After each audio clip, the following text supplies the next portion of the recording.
شرکت تجارتی برادران محمدزاده هروی وارد کننده ورق‌های کامپوزیت آلوباند آمریکا با 10 سال گارانتی و نیز پروفیل‌ها و ابزارآلات آلومینیومی ساده و اختصاصی را از کشورهای ترکیه و ایران وارد می‌نماید.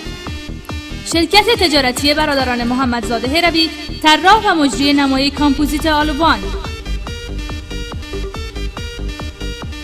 ساخت درب‌های برقی ریموت‌دار، آلومینیومی، گالوانیزه و شیشه‌ای برای مراکز تجارتی و منازل شما. تولید کننده درب و پنجره منازل ساده و اختصاصی، اجرای درخت‌های برقی، سقف کاذب و دوجدار نمودن شیشه‌های رفلکس برای جلوگیری از سرما و گرما و آلودگی صوتی. آدرس: هرات، سرک 64 متری قردرباز، جنب تالار قصر آریا. شماره‌های تماس 0799 022 481 260 586. شرکت تجارتی برادران محمدزاده هروی همگام با معماری عصر نوین جهان.